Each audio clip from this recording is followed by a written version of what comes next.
And this was a boys' brigade expedition for the Queen's Badge. We were going for this. And it started snowing, and we hadn't planned for this. And I just remember soaked wet through, and this blizzard starts with this horizontal hail, and we see this barn in the middle of a field and think, right, we run in there, and we get these soggy, wet jam sandwiches out. We're munching away, and there's all this sheep poo all over the place. What are we doing? And we just all look at each other and just burst out laughing at just this ridiculous situation that we found ourselves in. And I think just that experience of going through something ridiculously challenging, like emotionally, it was really hard. But then just cracking up with some mates and laughing about it was just like, this. There's no going back.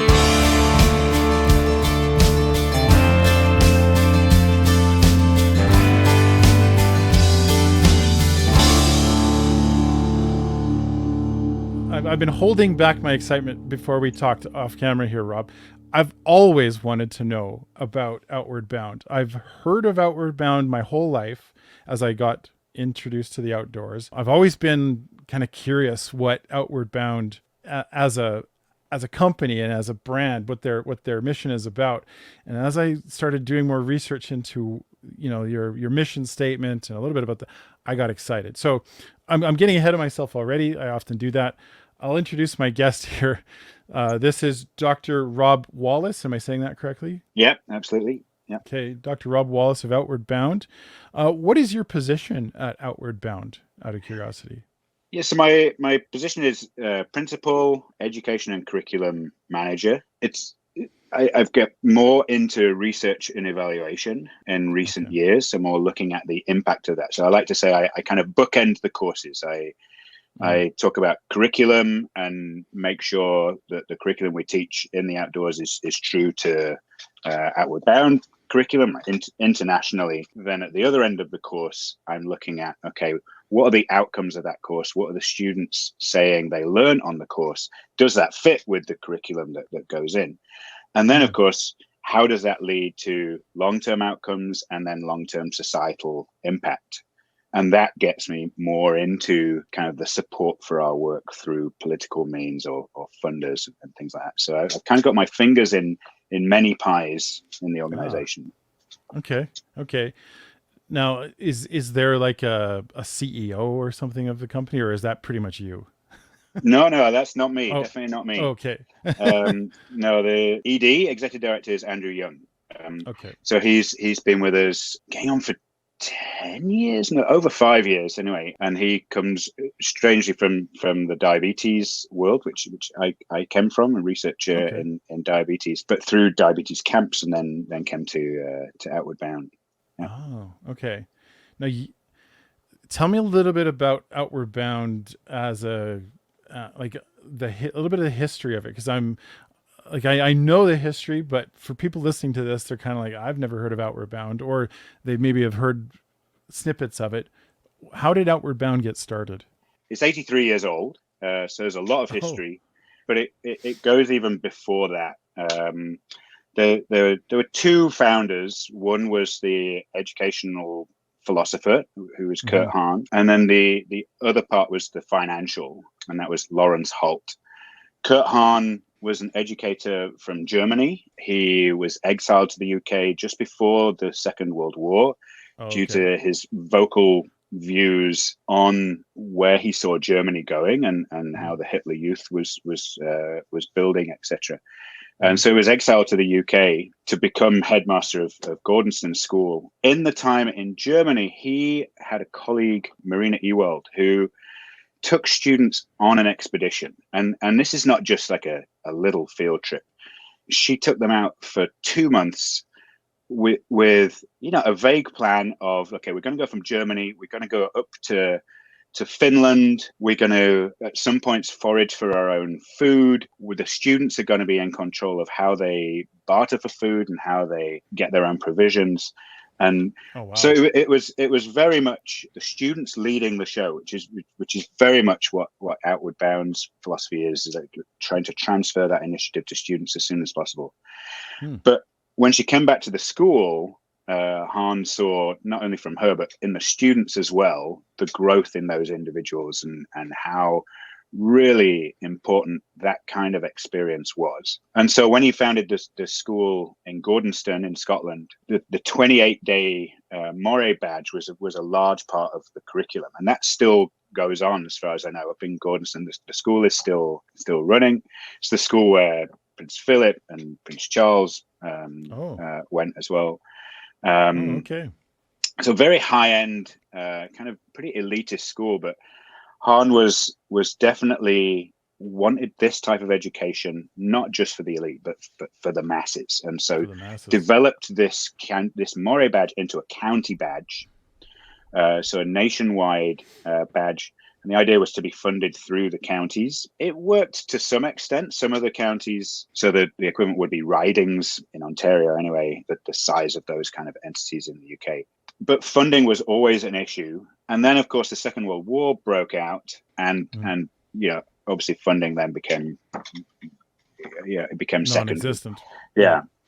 Hahn was still really keen, seeing the development of the war, really keen that these ideas of learning through experience can help the service personnel in the war effort. And he got wind of this guy, Lawrence Holt, who owned the Blue Funnel shipping company running out of Liverpool. Holt was in charge of the merchant ships going to and from the US. So the Atlantic kind of shipping lanes with provisions and munitions as well, coming from the US. And those ships were constantly being torpedoed. And what he was noticing was, like, the old sea personnel were the ones who were surviving. Those with the experience, who'd gone through kind of the rigors of that experience already, were surviving. And the young, fitter individuals were the ones who were succumbing and dying out at sea. So it was looking for some kind of school or training program to put these young service personnel through those kinds of experience, so it wasn't just like throwing them in literally at the deep end, the middle of the Atlantic, without any of these experiences. So he sent an educator, Jim Hogan, up to have this meeting, a 2-hour meeting with Lawrence Holt. It didn't seem to be going well. Like there's a book called Impelled into Experience that Jim Hogan wrote about the whole thing, and he was just leaving the room when Lawrence Holt said, "Hang on, I'll give you £2,000. I've got a house down in Abu Dhabi. You can use that, and you can have some of my teachers from the Navy operations here. But there's two things that I'm going to stipulate. Is, first of all, the first course has to be in 2 months. It's going to start like at the end of the summer, and secondly, the name of it's going to be Outward Bound. And Lawrence Holt was actually the person who said it was going to be Outward Bound. And Kurt Hahn reportedly never liked the name at the start. Historically, in speeches afterwards, came to admit that Outward Bound was one of the best things that built that momentum around. And Outward Bound is a nautical term. There's a Blue Peter flag that means outward bound that ships hoist as they're leaving harbor. And so there's a great metaphor that says, ships are safe at harbor, but that's not what they're built for. And it's that metaphor of students, you're safe under your duvet, you're safe in bed, but that's not really what you're built for. You're built for going out and having experiences, and some are going to be really challenging, some are going to be, really comfortable experiences, but you're going to learn from those challenges. So that's how it got started. So I think July, August 1941. Okay. Oh, that's fascinating. Okay. It reminds me slightly of the history of the scouting program. It's not the same. That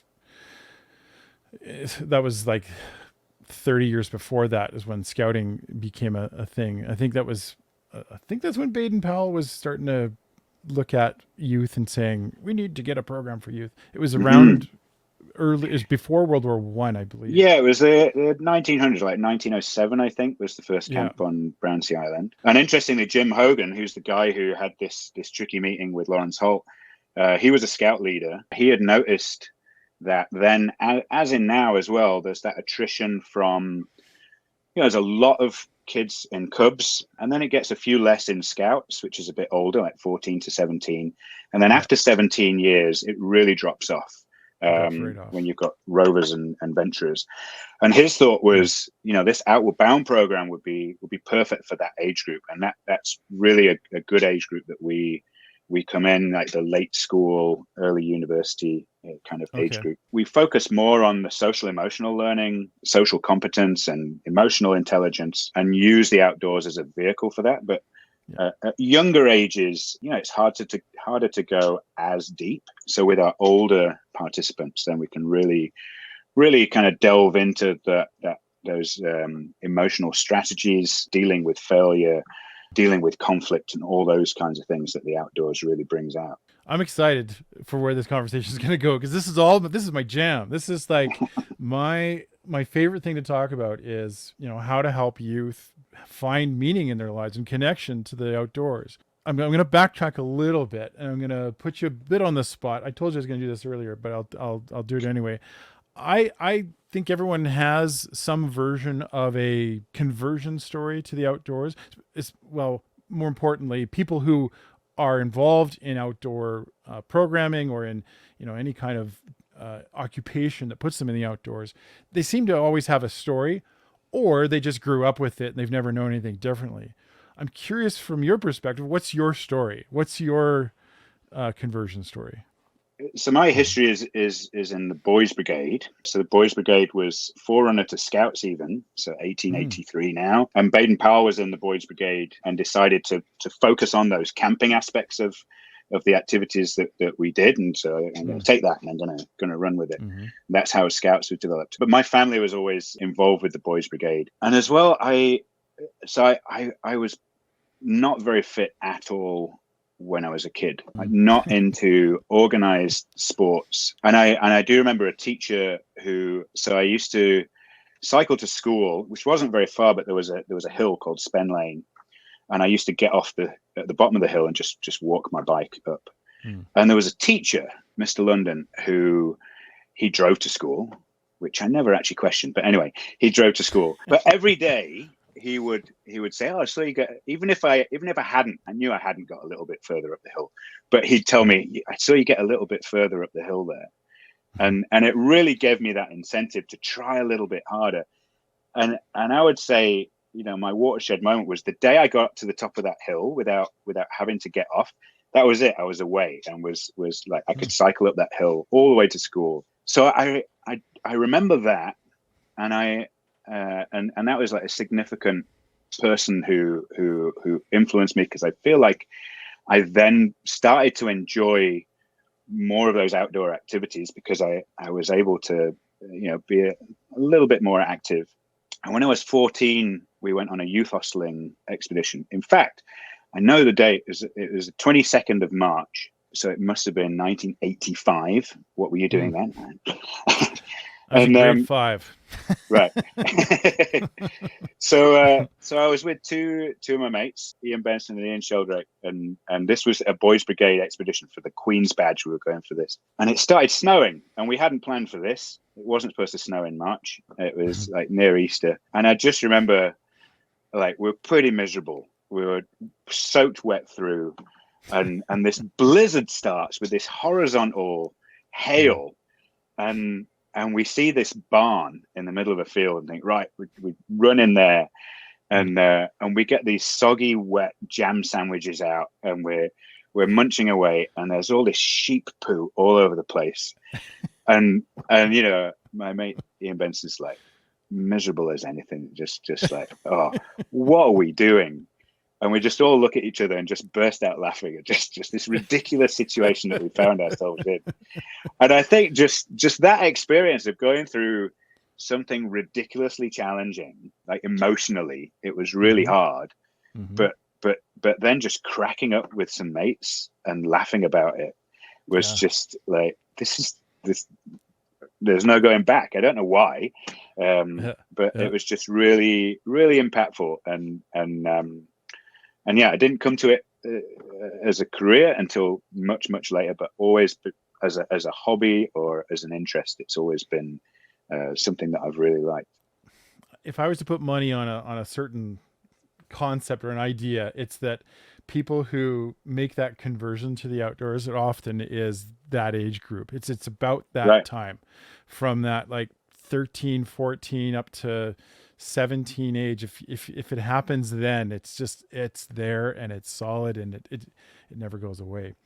Mhm. So yeah, my own story, I'll be sharing it on a future podcast. I'm going to sit down with my dad, because my dad's a part of that story, but it's essentially very similar in the sharing that experience with other people, and feeling that weight of, like, this is hard, but it's so great to be with great people. And so I want to get into the mission of Outward Bound, because this, I find this fascinating. I've got it written on my board here. It says to cultivate resilience, leadership, connections, and compassion through inspiring and challenging journeys of discovery in the natural world. That's the first part of it. Then the vision, this is the part that caught my attention, is for a healthy, resilient society formed through lasting connections to self, others, and the natural world.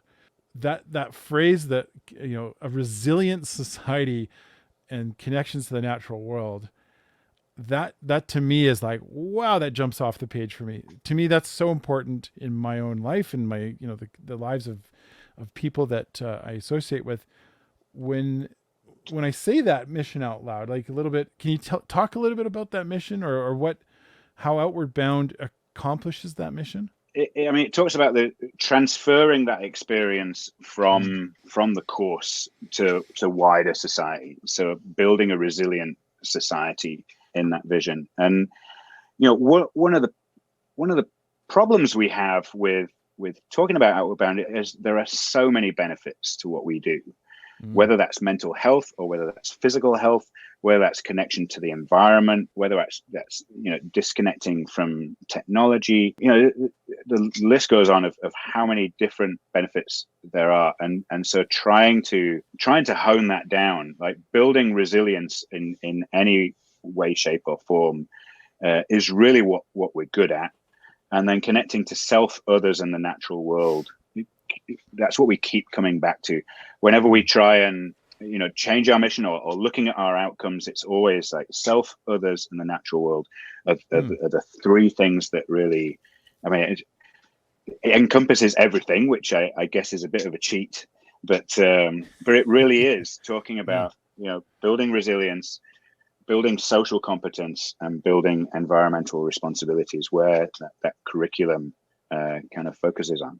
And I'm assuming that this has developed over time. It wasn't like right out of the gate that's what Outward Bound was focused on specifically, or has that not changed over time? It's interesting because when Kurt Hahn started Outward Bound, he started with 4 pillars, and they were more kind of functional aspects. So building physical fitness, self-reliance, compassion through service, and then mastery through craftsmanship. So really looking at what are those kind of skills that we're building on a course. Whereas I think our mission, and the mission to cultivate, resilience, compassion, leadership, connections, those 4 things are more kind of the outcomes. So it has kind of changed over time, and organizations do go through strategic planning processes and things, and we've evolved as well. So currently we are, when I started Outward Bound. So I started in 2011, and since then up to now, like, that mission has been central, and it's a really good kind of guiding light of, okay, we've got this possibility to run a program with this adult group or some group, and the first question is it mission aligned? Or we might have workshops that we might be developing on a certain platform, whether that's in a classroom. It's like, okay, does it connect with the mission? Is it in the natural world? It's been a really good guiding light of a test, the mission test. Okay. Does this program fit with our mission? But we have evolved, and I think we've become even more of a leader. You said you'd heard of Outward Bound for many years, but we've kind of taken it on ourselves to be responsible for using that influence to be a vocal champion for outdoor education in general. And there are a number of great organizations that are really good at, shouting out loud about the benefits of outdoor education. Like Take Me Outside is a huge organization that's gaining a lot of momentum, for example. There's Nature for All that's building connections between lots of not-for-profits. That I'm gonna write that one down. So there's lots of organizations, and what we're trying to look at is specifically at outdoor education. The difficulty with outdoor education is, as I mentioned, there's so many different benefits, educational benefits as well. There's so many that it's hard to articulate exactly what we do. And experiential education as well, as far as curriculum goes, it's not like between 10 and 11 we're going to do math, and then between 11 and 12 we're going to do English. It depends on the situation that's presented in front of you, whether that's the weather throwing something at you, whether it's your friends throwing something at you. There's always situations that you need to work through. So there's no, there's models and there's pedagogy behind it. But as far as curriculum, it's a little bit more flexible than a traditional classroom. So one of the issues is articulating that, and articulating the power and the benefits of that to educational leaders. The downside of it as well is that it's incredibly expensive. So what my task is, or part of my task, is to really highlight the value that there really is value for that expense. And I see outdoor education and particularly like immersive expeditions in nature, the type that Outward Bound does, it's really a fast track way of learning those social emotional skills.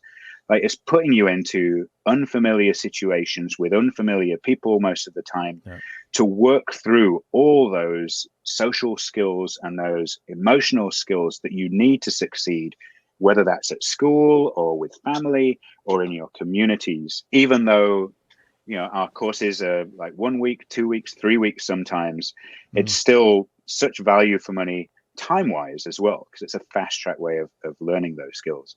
However, when you look at outdoor education across the public school system, it's usually one of the first things that gets cut, because it is expensive, and it's an easy budget line to say, okay, if we just close that center, then we're saving this amount of money. So what we're trying to do at Outward Bound is really shout about those positives, shout about what is the value, the true value.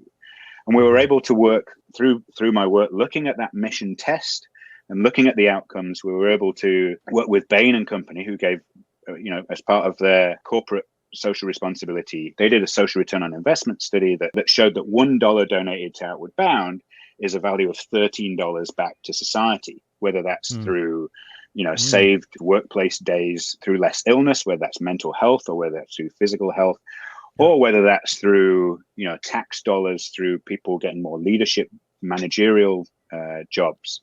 So that's been really useful in really trying to tell our story of it looks expensive. It is expensive, but the value that you get back is so much worth it. So this brings up another question then I had. I didn't even write this one down, but this is one that I've always thought Outward Bound was, or at least maybe it started this way, or it was when I was younger, that it was a camp for troubled youth. That this was for people who, were on the edge of, whatever they were at in society, that somehow they were sponsored in some way to go to the camp. And then that the goal was rehabilitation and, like you say, character education and that sort of thing. That was my understanding of it when I was younger. I've learned since then that that's not it. But is there any truth to that? Was that?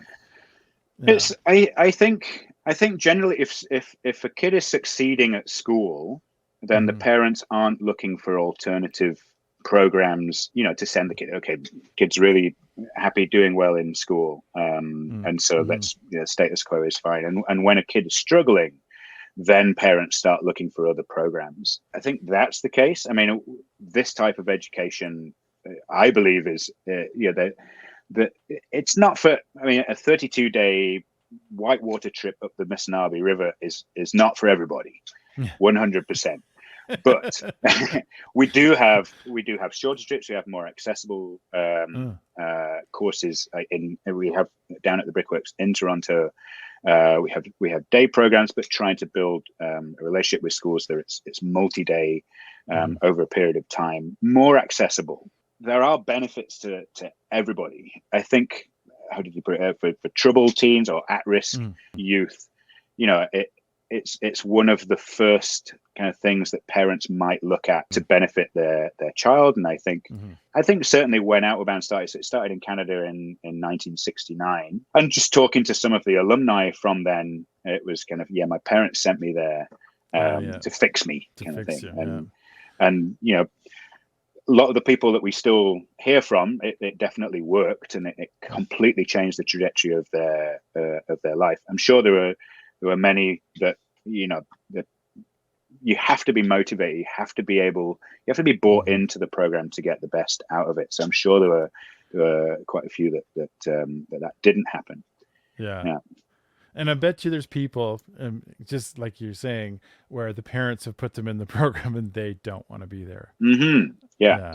And we still have that to some extent. We have a very in-depth admissions process, and that's just to make sure the right person is on the right course. And through that process, it's quite easy to tell whether it's the individual, the participant who's kind of filled out the answers to the questions, or whether it's the parent. And we'll have phone conversations, and we'll talk to the youth to really find out, is this a good fit, or is there a different course that maybe is not quite as extreme as the one you're looking at, that might be more appropriate for you. And we're just trying to get the right person on the right course. Yeah. To me, it's the whole concept of taking at-risk youth, or just youth in general, in the outdoors is so rewarding for me. And it's mostly because I feel like when I go in the outdoors, there's not much I have to do. I mean, there are things you do have to do, but nature takes care of a lot of the things for you. So there's rules, obviously, that you don't follow those rules, and nature will slap them back into place. And there's natural consequences for things that just don't exist in a classroom, in a with four walls. I guess what I'm just tapping into my own philosophy here, which is that nature is the ultimate teacher. Nature can teach us just about anything if we're open to it, and of course if we start to learn a little bit about if we start establishing a connection to it. Yeah, maybe just tell a little bit of, if you've got any good stories of, and you don't have to use names or anything, but like an experience or a thing that you've watched where a individual or individuals have had an impacting experience through Outward Bound. I just came back from some meetings I had over in Kelowna. Oh, yeah. And we ran a program with a school, and it's through the Center for Global Education, and the College Board have an AP seminar program focused on nature education. And they got some funding to run a pilot program. And so we worked with the Okanagan school district over there, and I got to meet the students. And I rarely get to meet students a long time after a course. Like with my evaluation tool, we see them immediately after the course. I have some alumni evaluation tools that go out online, but I rarely sit down with students. And the teacher told me beforehand how enthusiastic, and so they went on the course in September, and this was a couple of weeks ago, so 6 months, let's say, after. She was so excited to introduce me to them. And I was kind of, I've met students before. I know that it's impactful. I know people are really enthusiastic about when they come back from an Outward Bound course. But the thing that really struck me was, this is 6 months after the course, and the things that they were saying about how it affected their community in the school was really important for me, in that there were people on that, we call them brigades, in the 8 people that they were on course with. There were people that when they saw they were in the same group were maybe a little bit kind of like, I wish I was with so and so instead. From the same school. These from are the kids same from the. school, Gotcha. but Okay. people that they wouldn't mix with at all. Mm. But they saw a different side to them, and they saw some really positive things that, and made some really positive connections, and it built that whole class as a community. So there's like 20 people in the class, Mm-hmm. and even though they were in different brigades, they'd been through the same experience as well, and so they were able to bond. Mm. And as far as the projects goes, like on the course, they learn how to make goals, how to make sure you're on track with those goals, how to get the best out of each other, how to get the best out of yourself. And the way that impacted their schoolwork, their school life was really huge. And Oh yeah. I had never really witnessed that until meeting these students in Kelowna. So just, and when we talk to, like, for example, Bain and Company, and when we talk to external evaluators on the outcomes of our programs, they're saying, well, we need to do an analysis on alumni because we need to work out what the drop off is of what the impact is. And what we found with Outward Bound programs is it's the opposite, is that impact actually increases over time. Because as soon as you come off a course, you don't actually realize how impactful that has been. And then later on in life, you're really using the tools, the skills, the competencies that you learned on course to really help your school life, your career, your community after the fact. Oh yeah, I'll bet not kid, well, whoever attends these kinds of programs, they're going to be, years, decades afterwards. It's going to be something that impacted them, for the rest of their life, like you say. So maybe this gets into this next topic. I'm curious, from your perspective, what are the kinds of barriers? We talked a little bit about the financial barrier. Obviously, that's a barrier, and maybe we can come back to that one later. I'm curious about. I have a question about that, but specifically, what are some barriers you see young people face, or just adults in general face, when it comes to connection with the outdoors? What are those barriers? In the short term, the very kind of tangible barriers, and again, coming back to the students at George Eliot School that I met the other week, hygiene was a significant anxiety point of, we're used to showering every day and keeping everything pretty sterile. And so, anxiety over, where am I going to shower? What am I going to eat? Where am I going to poo? Is usually one of the first topics that we get out of the way, and just like, okay. And in our different regions, there are different places. Bugs are quite a significant anxiety point and barrier to quite a few students in coming on expedition and any kind of wildlife encounter. So we try and alleviate those. So those are kind of tangible things that we've seen a huge increase in anxiety levels in general, and they come out in those particular topics. I mean, especially since the pandemic as well, the issues that we see, the incidents that we see, are much more related to mental health than they were pre-pandemic, and even before the pandemic, it was on the rise. And that's one of the things that an Outward Bound course, outdoor education, connection to nature can really help with. The outdoor industry is very monochrome. It's people who look like you and me, and so with Canada, and particularly in the area I live in, eastern Toronto, there's a lot of new immigrants who have a different relationship with the outdoors. And what we find sometimes is some of the youth that come on our trips, they have to persuade their parents that this is a good thing. That the youth, it's the other way around.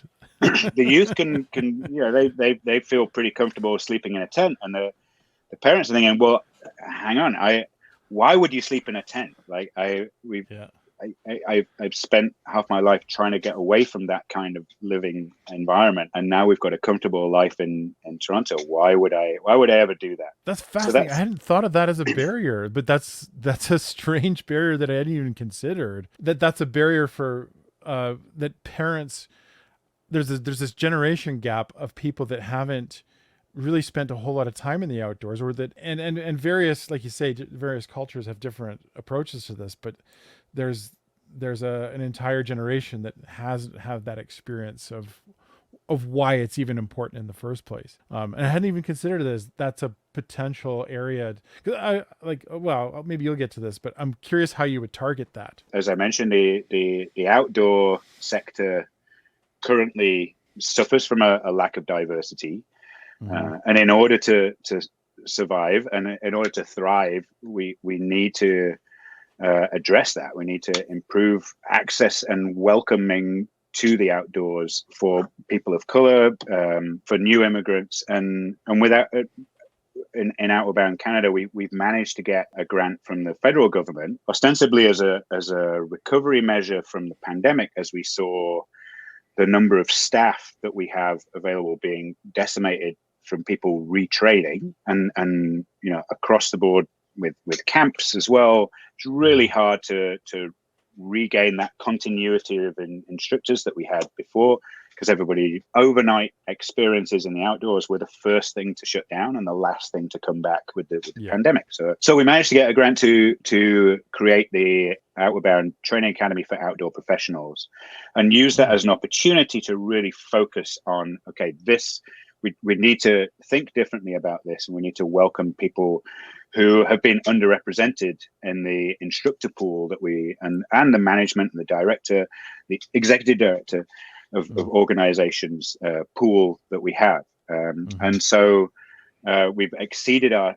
targets that we set. We had quite aggressive targets of 40% from underrepresented groups, and we've gone way beyond that. It's been a real success, and we're seeing a lot more diversity of instructors within Outward Bound, and obviously we can't hire everybody from the training academy, so that those people will now go out into the outdoor sector to work for other organizations as well. Like you say, I hadn't actually thought of that as a barrier, but now that I think about it, in this camp that I work for, that is a thing that's starting to creep up more and more, is parents just being the barrier for the kid, where the kid wants to go and the parent is the one saying, why would you do that? That's so. And certainly having information available, I think, recognizing that the value of what we do, we're doing this because it's a choice, and recognizing that, but having parent nights where we can show images and pictures, potentially get some alumni to talk to parents, one-on-one on what the experiences they had was. And I think another significant barrier is the thought that this isn't school. This is just a jolly in the woods. It's a holiday. And so why would we take our child out of school, which is proper education, academic education, and they're going to learn something? Why would we take them from that and go out to the woods to just have fun? And so really trying to articulate that, no, this is really valuable education, and not only education while we're out there, but when they come back to school, they'll be able to succeed in those academic studies even better because of this experience that they've had. Yes. I keep distinguishing in my own vocabulary the difference between outdoor education and outdoor learning, just because I see outdoor education and the level that I taught it at anyways, it was skills. It was mostly like, here's how to light a fire, here's how to set up a tent, here's and you do that in the outdoors, and there's benefits to that for sure. But then outdoor learning is being in the outdoors, using the outdoors as either a text or a teacher or a mentor or whatever role you give it. And you can do things like English in the outdoors. You can teach science and all these different topics using the outdoors as a backdrop. It's been done that way from Indigenous folks for a long time. So it's not unfamiliar for a lot of cultural groups, but it like you say, it does sometimes come across that way, doesn't it, to some people, that it's just fun. It's just, people having fun, and they made connections. And there's nothing wrong with that. Like, learning while having fun is the best way to learn. But it's not just that. Yeah, no, not at all. I like that you brought that up. That to me is an issue that comes up with outdoor programs in general. with Indigenous groups, have you, obviously there's a bigger push, I would say nationwide, worldwide, to include Indigenous groups into programming, and I have seen on the website that is something that Outward Bound is including significantly. Maybe talk to that a little bit about what is the, yeah, maybe explain that to me. How are Indigenous groups involved with Outward Bound? We've worked with Indigenous groups for ever since I've been involved, and way before that, since the Oh, 80s. There's a lot of land camps, and there's a lot of knowledge from various First Nations on educating through the land. And so, who are we to come from, this colonial past from the UK? Who are we to come and suddenly extol our way of learning? yeah. And there's a lot of crossover, there's a lot of combined learning, but unless we have Indigenous instructors on a particular course, then it's not our role. It certainly can be offensive to say, okay, we're running a course that teaches Indigenous ways of knowing. Mm-hmm. What we have found is we're a charity. We get funding from the government, and the difficulty is that funding is quite fickle. Sometimes you get the funding, sometimes you don't. Yeah. And working with Indigenous communities needs to be a long-term relationship. It's not just like swooping in, educating, and then swooping back out. Like that's been done before with dire consequences. That's what we try and do, is to build a relationship up, to not say that our way of teaching is the only way. Try and work with communities, work with elders, and work with communities as well to try and get funding together as well. So we've just started a relationship with Lake LaCroix up by Quetico. It's a First Nations community where they came down to Temagami, a long way down to an area that we know as the first kind of course that we ran. But that's, there's lots of problems with that. It's not their land as far as place-based education goes. It's not ideal to be just going to a different area just because we know it. For our second course, we went up to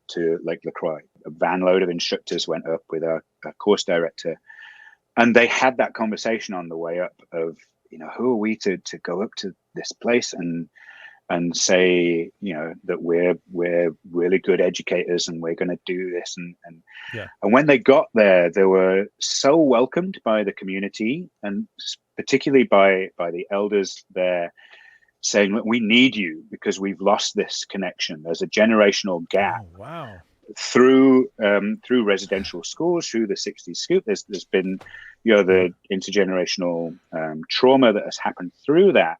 There's been this loss of knowledge of learning from the land. So that was really important for our instructors and for the rest of us when they came back and told us that, for us to hear. And so long as we're going into a community in good faith of not being, we are, everything we say is right and everything you say, oh, that's all old and should be ignored. We're never going to do that. We're going to learn together, develop courses together, and build that relationship together for the sake of the students. And now that we've been there and we can learn from them to get introduced to the lands around there, like the Quetico, I think it's provincial park around that area, is their homeland. That's their traditional territories. And so so being introduced to their ways of knowing on their land, and we come in with the aspects that we know. I mean, quite often that's a lot of the risk management practices around it, and what happens, what's the safety net if things don't go quite according to plan, and things like that. Man, I really hope that there are educators, administrators, and people on every side of this table that listen to this podcast and go, oh, that it can be done. Because let me tell you, down here, Southern Alberta has long been a struggle. Now it's getting better. It's definitely improving.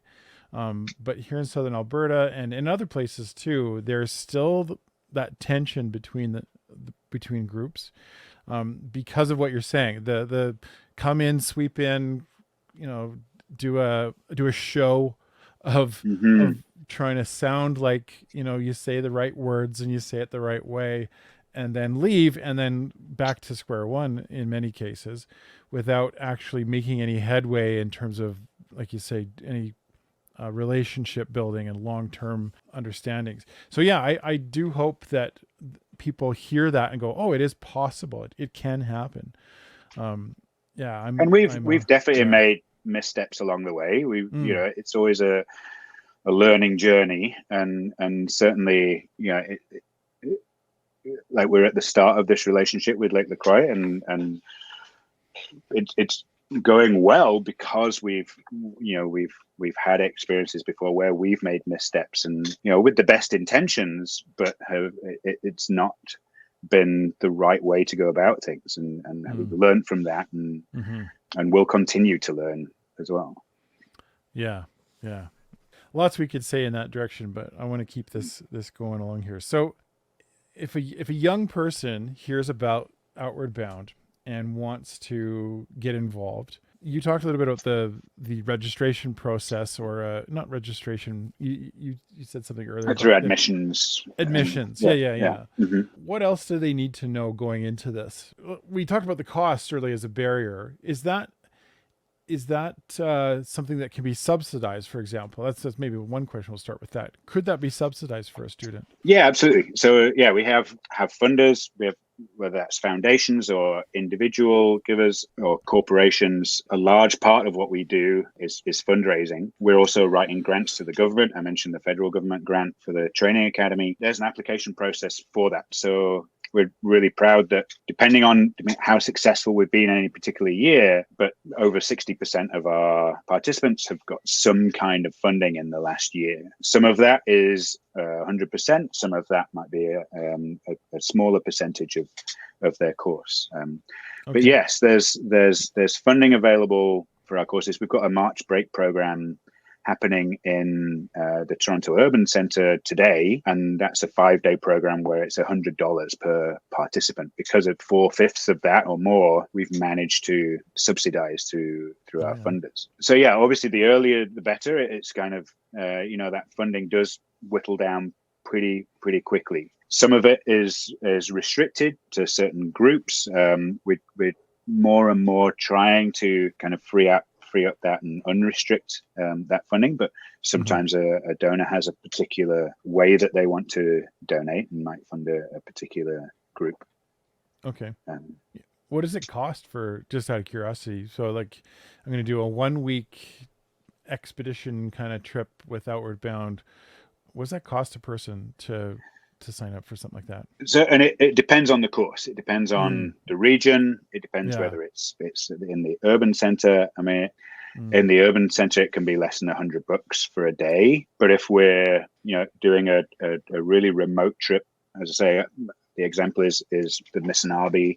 In the cost, we've got to put in evacuation fees as well, because quite often, sometimes something happens on course, and in a remote area, it's got to be airlifted out. And so that can be up towards $450 a day.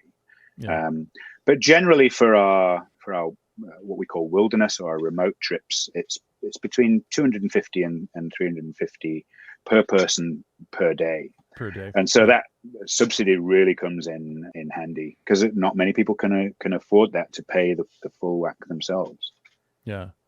And your staff that are involved, their training is quite extensive as well, from what I understand. Yeah, I've ran into a couple of Outward Bound teachers and instructors along the way, just doing first aid courses with my own stuff. And yeah, when they talk about what their training is like, it's quite extensive. One of the very first qualifications that we look at is a wilderness first responder. So that's an 80-hour first aid qualification, because if we're in remote areas, then there's dislocations that could be seen to by our staff. It's kind of one level down from paramedic, and there are certain protocols that our instructors can implement when in a remote environment. And what we usually say is a remote environment is 2 hours away, more than 2 hours away from definitive care. So that could be in the middle of Toronto if your elevator is stuck.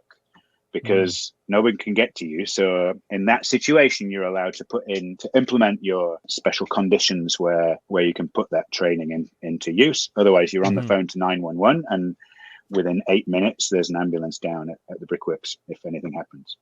Yeah. So that's just the basic level. So most of our staff would get their wilderness first responder, and then depending on the mode of transport, that might be certain sea kayaking qualifications or ACMG, as you were saying with the field leader that you have, but there's various levels of that for being in the mountains as well. Yeah, and we definitely look at the experience. So for example, for canoeing in Ontario, we'd look at a trip log and how many extended trips has somebody run, whether that's personally or with a group. We rarely get, in fact, I would say, and in our urban programs, we might get somebody where, okay, this might be an assistant instructor where this is the first time they've been leading a group. But certainly in our wilderness, more remote operations, then these are people who want to make a career out of the outdoors. It's not someone who's just doing this for the summer gig and then they're going to leave and get a proper job afterwards. It's like at Outward Bound, it's usually they've come through a few different organizations, they've gained experience, and then they've come to us, and hopefully they'll stick around for a long time. I'm so glad that we were able to make this connection, because like I say, I was held Outward Bound up as like, oh, they're like the standard of the best programming out there, because I've just heard nothing but good things about them. And so getting to hear this from, someone who is involved quite extensively with the programming really informs me. I hope it informs other people that didn't know anything about Outward Bound. I've been telling people, I get to interview someone from Outward Bound, and they go, "What's Outward Bound?" And I'm like, What's Outward Bound? Like, yeah, it's the gold standard of youth camping, of youth programming, in my opinion. Well, thank you for saying that. Yeah, it's difficult. Yeah, I think within the sector, we're pretty well known, but in Canada, it's improving. But our brand recognition, it's not huge. But I think outdoor education in general as well, there's not many organizations out there. There's not many people doing what we do. As I say, we're trying to increase perception, knowledge, trying to increase the value that people place on outdoor education, outdoor learning in general, and kind of the rising tide carries all boats kind of thing, and hopefully we can improve the sector as a whole. Yeah, that's my you're very aligned with what I think of, what needs to happen with our society. Certainly when it comes to connections to the outdoors and connections to the natural world, it's so important to me right now. I just see, everything that Outward Bound stands for as achieving a lot of that. So I'll be promoting Outward Bound everywhere I go. It's something that I believe in very wholeheartedly. If you ever get the chance, you need to check out Faces Education. That's the camp that I work for. Okay. They're a similar program. I'm their videographer, so I do a lot of their videos and promotional stuff. But the basic concept there is very similar in Faces Education. Very not quite as extensive of expeditions, but there's like a first, second, and third year program for kids, and it starts with first year is rappelling and rock climbing, and we do some canoeing and a little bit of backpacking. But then the second year is a 40-kilometer journey, and then the third year are our leaders, our student leaders. Yeah, and it has a lot of parallels. As you're talking, I hear a lot of connections. So I know that my friends that are in that program are listening and going like, "Hey, I bet you they're thinking you should have asked him this question." And I'm sorry, I can't remember everything to ask, but yeah, I would say there's enough connections there to say that there's kindred spirits in Faces Education as Outward Bound. And yeah, now I get to tell people I know a whole lot more about Outward Bound. I'm looking forward to talking to more people about this. Great. Yeah. Thank you so much, Rob, for being a part of this and donating your time to talk about this. I appreciate everything you've said here, and I hope it helped other people to understand what Outward Bound's all about. Great. Yeah. Happy to help. Okay. Yeah.